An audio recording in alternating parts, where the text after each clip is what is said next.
What's going on, guys? Jay the Black here. Shout out to everybody that's tuning in. I'm going to talk about Diddy, but I'm also going to talk about a woman who photos actually went viral, a few months back. People thought it was a black woman, but instead it was photos of a 17-year-old Evander Kane.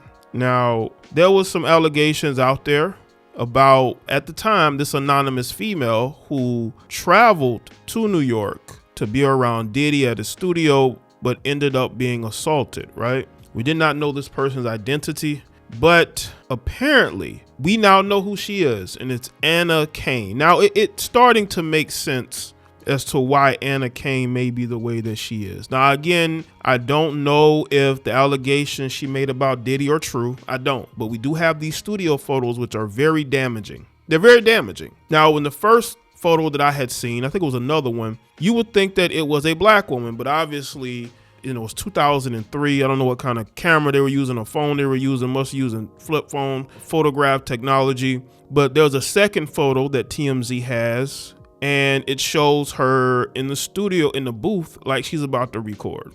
And you can see, yeah, that could possibly be a Caucasian female, only for it to be presented as Evander Kane. Now, some of you are wondering, who is Evander Kane, right? Who is Evander Kane? Well, Evander Kane is the ex-wife of Evander Kane. I made 2 videos about them, and I spoke about their relationship and their divorce and how this woman lost her mind after divorce, and she made false allegations that this man, she made probably a few allegations, but one of them was that he was betting on hockey, that could have not only ruined his career, it could have ruined his life. This woman blatantly lied on him because she was upset that not only were they divorcing, he was going to get primary custody, and I believe he got primary custody. And this is the person, this is what happened years later. I don't know how she ended up from that situation with Evander Kane. This is why you definitely have to vet the women that you deal with. Now, he married her in 2018, and I'm going to go through the timeline. I'm going to read this article from Clutch Points, and I'm going to explain to you also why this is a dangerous woman and a very manipulative woman, and why I just don't see Diddy being convicted or losing any case to this woman. There are people who aren't going to see her as a victim. Now, I want to get into the relationship timeline of Evander Kane, pro hockey player, and I'm going to explain their relationship timeline. Now, according to this article, Evander Kane's ex-wife is Evander Kane. The couple tied the knot in 2018, but they had a rocky marriage from the start, and they split in 2020. So the marriage only lasted for 2 years. Anna filed for divorce in July of 2021. The couple had a baby girl in March of 2019, but their daughter tragically passed away shortly after. That could definitely cause a rift. They had their second child over a year later when Kensington, Ava, was born. Evander Kane now lives in Edmonton with Kensington after being given sole custody. The judge ruled that Anna could have supervised visits with their daughter, but must undergo psychiatric evaluation.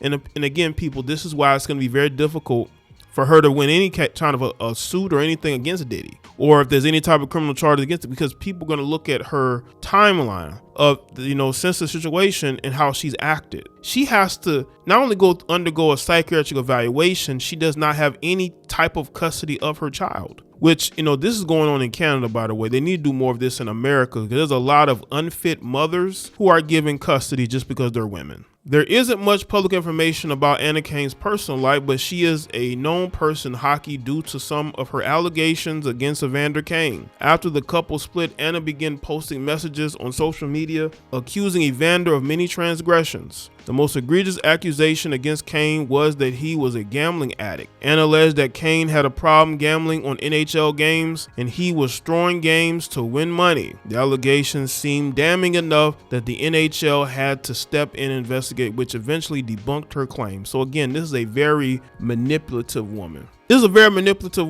So how is Diddy going to lose any type of case in this situation to this woman when she is a known liar and manipulator? I just wanted people to keep that in mind. There are a lot of people who aren't going to see her as a victim. The NHL findings didn't stop Anna's claims against Evander. She shared a personal story on her social media about her financial situation. Anna said that Kane was partying in Europe with his money while she had to sell her wedding ring to afford formula for their baby. I made a video about that as well, and I spoke about the fact this man went through a lot of money, him and her. You know, he probably was spending money, and I'm pretty sure he was spending money on her. The allegations forced Kane to make a public statement on Twitter expressing his love for hockey and the absurdity of throwing games. Fortunately for Kane, her false accusations came after the best season of his career, so claims that he was throwing games seemed far-fetched. The allegations from Anna eventually led to Kane getting a restraining order against his ex-wife. Anna didn't take kindly to the restraining order, and she continued to try to involve herself in Kane's life.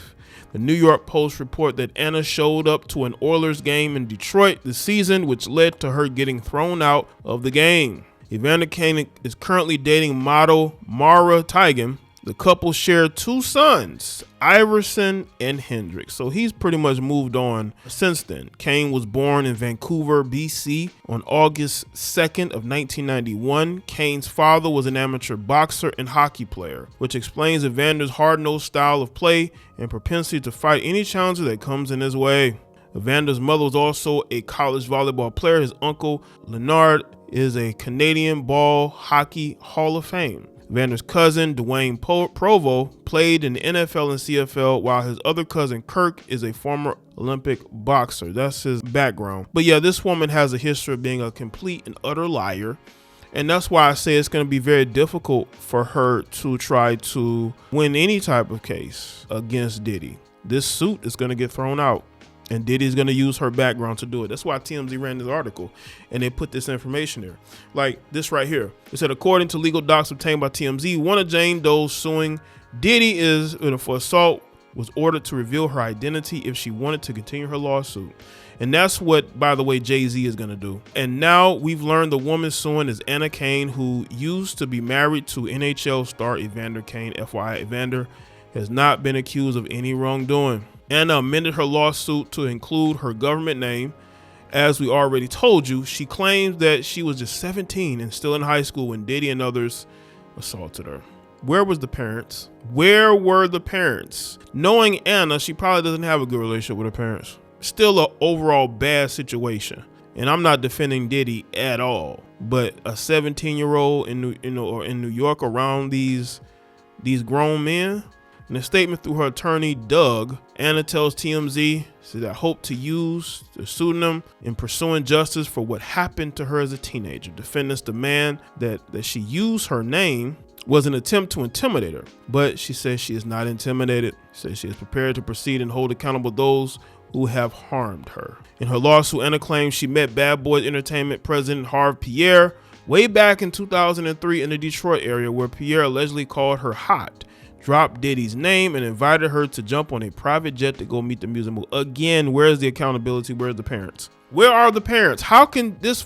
You're 17 years old in high school and you just jumped on a plane with a man you don't know, a black man, because Anna's a Caucasian woman. You hopped on a plane with a black man you don't know to go see Diddy. Now, again, during those times, social media wasn't what it was.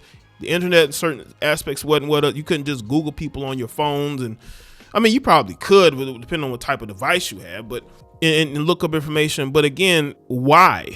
Like, how did this happen? She didn't tell anybody. She was just going to hop on a plane and go. Like, I don't know, man. That whole situation to me, I don't know. I think it's more to it than what she is saying. Anna claims that she was a 17-year-old still in the 11th grade when this meeting happened.